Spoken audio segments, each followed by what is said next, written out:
Good job, kids!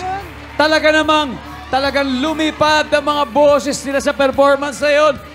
Coaches, tama ba? Coach Julie, saan umabot?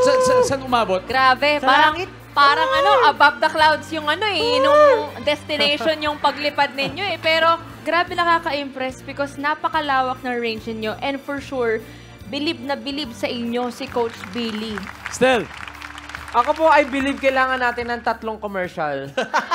Mahaba-haba. Para makapag-isip si Coach Billy. Kasi you kids can really fly. Ay, nginig ako.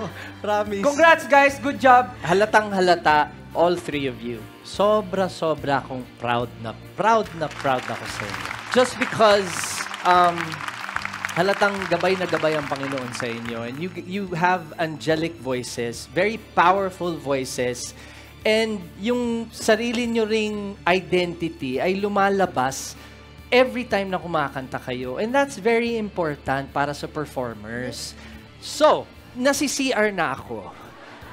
Pwede bang mag-CR muna ako? Kasi hindi ko kakayanin to ngayon. Nahihirapan ako sa desisyon ko ngayon. Mag-CR muna ako, Kuya Dong.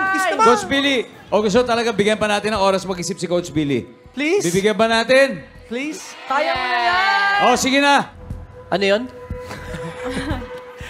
Let's go, Coach! This is the hardest decision na sa history ko dito bilang coach. All 3 of you were absolutely great. Ang maganda dito kasi lahat kayo individually pwede pang mag-improve. So, finally nakapag-decide na ako. At ang pipiliin ko para sa next round. I see.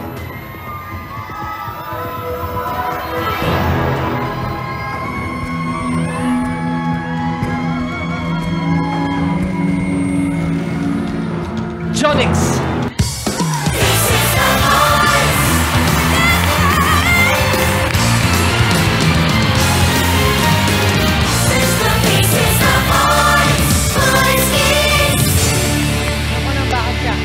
Jonix, congratulations bro, congratulations.